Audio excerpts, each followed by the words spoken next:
মুখোমুখি যুক্তরাষ্ট্র ভেনিজুয়েলা, নজিরবিহীন যুদ্ধের হুমকি। আরও ভয়াবহ সংকটে গাজা। মিশরের সঙ্গে রেকর্ড প্রাকৃতিক গ্যাস চুক্তি সম্পূর্ণ করেছে ইসরায়েল। ইরানে যে কারণে হামলার অনুমোদন দিয়েছিলেন ডোনাল্ড ট্রাম্প। অর্থনৈতিক চাপে জনপ্রিয়তা কমেছে ডোনাল্ড ট্রাম্পের। এবছর প্রায় ৫ লাখ সেনা হারিয়েছে ইউক্রেন, দাবি রাশিয়ার। মুখোমুখি যুক্তরাষ্ট্র ভেনিজুয়েলা, নজিরবিহীন যুদ্ধের হুমকি।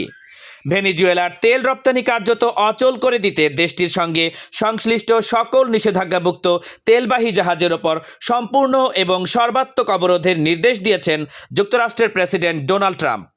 ট্রুথ সোশ্যালে দেয়া এক পোস্টে তিনি প্রেসিডেন্ট নিকোলাস মাদুরোর সরকারকে বিদেশি সন্ত্রাসী সংগঠন আখ্যা দিয়ে মাদক পাচার, মানব পাচার সহ নানা অপরাধে জড়িত থাকার অভিযোগ করেছেন। এর আগে যুক্তরাষ্ট্র ভেনিজুয়েলার উপকূলের কাছে একটি তেলবাহী জাহাজ জব্দ করে এবং পরে আরও ৬টি জাহাজের ওপর নিষেধাজ্ঞা আরোপ করে। একই সঙ্গে ক্যারিবীয় সাগরে যুদ্ধজাহাজ এবং সেনা মোতায়েন বাড়ানো হয়েছে। ভেনিজুয়েলা সরকার এই ঘোষণাকে যুদ্ধোন্মাদ পরিস্থিতি বলে নিন্দা জানিয়েছে। বিশ্লেষকরা বলছেন, এই অবরোধ তেলভিত্তিক ভেনিজুয়েলার অর্থনীতিতে গুরুতর চাপ সৃষ্টি করবে এবং আঞ্চলিক উত্তেজনা আরও বাড়িয়ে তুলবে।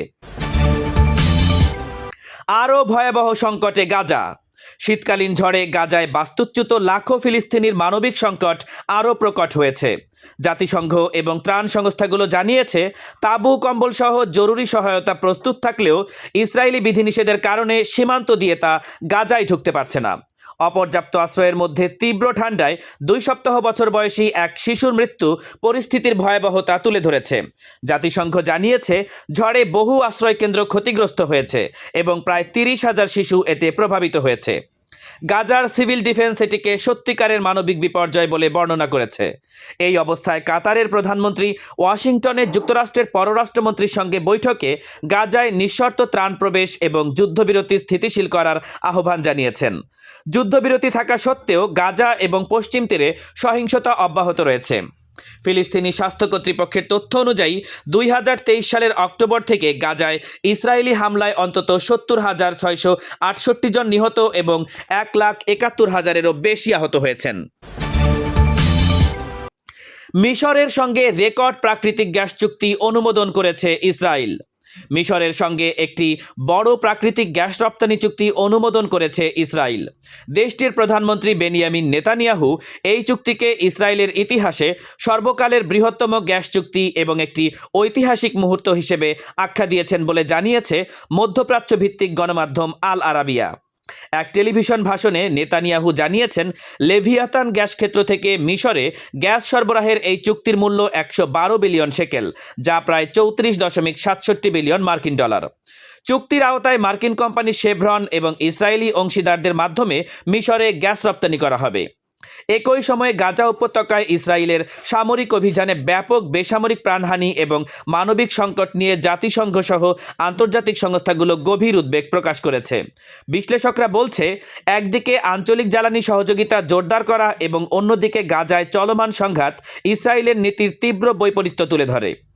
২০২২ সাল থেকে গ্যাস উৎপাদন কমে যাওয়ায় মিশর ঘাটতি পূরণে ক্রমশ ইসরায়েলের গ্যাসের উপরে নির্ভরশীল হয়ে পড়ছে। ইরানে যে কারণে হামলার অনুমোদন দিয়েছেন ডোনাল্ড ট্রাম্প। চলতি বছরের জুনে ইরান ইসরায়েল যুদ্ধের মধ্যে হঠাৎ যুক্তরাষ্ট্রের সামরিকভাবে জড়িয়ে পড়ার পেছনের রহস্য প্রকাশ করেছে ওয়াশিংটন পোস্ট। প্রতিবেদনে বলা হয়েছে, যুদ্ধ শুরুর আগেই ইরানের সঙ্গে পরমাণু ইস্যুতে যুক্তরাষ্ট্র ৫ দফা পরোক্ষ আলোচনায় অংশ নেয়। এর মধ্যে ১৩ই জুন ইসরায়েল আকস্মিক সামরিক অভিযান শুরু করে। পরে ১৫ই জুন যুক্তরাষ্ট্র ইরানকে একটি চূড়ান্ত পারমাণবিক চুক্তির প্রস্তাব দেয়, যেখানে হামাস এবং হিজবুল্লাহকে সমর্থন বন্ধ করা, ফোরদেশ সহ গুরুত্বপূর্ণ পারমাণবিক স্থাপনা বন্ধের শর্তে সকল নিষেধাজ্ঞা প্রত্যাহারের কথা বলা হয়। তেহরান সেই প্রস্তাব প্রত্যাখ্যান করলে যুক্তরাষ্ট্র ইরানের ইস্পাহান, নাতানজ এবং ফোর্দো পারমাণবিক স্থাপনায় হামলা চালায়। প্রতিবেদনে আরও বলা হয়, ফেব্রুয়ারিতেই ইসরায়েলি প্রধানমন্ত্রী বেনিয়ামিন নেতানিয়াহু ট্রাম্পের কাছে ইরানে হামলার ৪ ধাপের পরিকল্পনা তুলে ধরেন, যেখানে শেষ ধাপে যুক্তরাষ্ট্র নেতৃত্ব নেবে। এরপর মাসব্যাপী গোপন কৌশল সহ সমন্বয় চলে, যদিও প্রকাশ্যে ট্রাম্প কূটনৈতিক সমাধানের কথা বলে যান। যুদ্ধে যুক্তরাষ্ট্র ইসরায়েলের গুপ্তচর নেটওয়ার্ক ব্যর্থ হয়েছে বলে দাবি করেছে ইরান। আর মোসাদ প্রধান ডেভিড বার্নিয়া বলেছেন, যুক্তরাষ্ট্রের সহায়তায় ইরানের পারমাণবিক স্থাপনায় বড় ধরনের ক্ষতি করা হয়েছে। অর্থনৈতিক চাপে জনপ্রিয়তা কমেছে ডোনাল্ড ট্রাম্পের। রয়টার্স আইপসোসের সর্বশেষ জরিপে দেখা গেছে মার্কিন প্রেসিডেন্ট ডোনাল্ড ট্রাম্পের জনপ্রিয়তা কমে 39% নেমে এসেছে। দেশটির অর্থনৈতিক পরিস্থিতি নিয়ে বাড়তে থাকা উদ্বেগের মধ্যেই এই পতন ঘটেছে। জরিপ অনুযায়ী অর্থনীতি পরিচালনায় ট্রাম্পের প্রতি সমর্থন রয়েছে মাত্র 33%।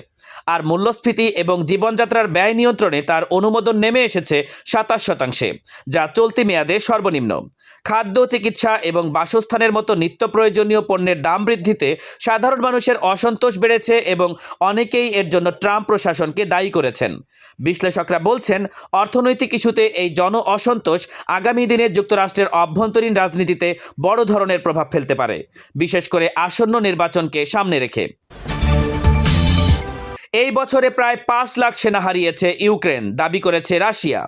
2025 সালের জানুয়ারি থেকে এই পর্যন্ত রুশ বাহিনীর সঙ্গে যুদ্ধে ইউক্রেন প্রায় 5 লাখ সেনা হারিয়েছে বলে মন্তব্য করেছেন রাশিয়ার প্রতিরক্ষামন্ত্রী আন্দ্রিয়ে বেলাসোভ।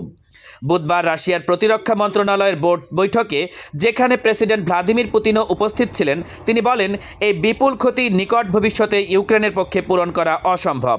তার ভাষ্য অনুযায়ী, ব্যাপক প্রাণহানির ফলে ইউক্রেনের বেসামরিক জনগণের মধ্যে বাধ্যতামূলক সেনাভর্তিতে অনীহা বেড়েছে, যা বাহিনী পুনর্গঠনে বড় বাধা হয়ে দাঁড়িয়েছে।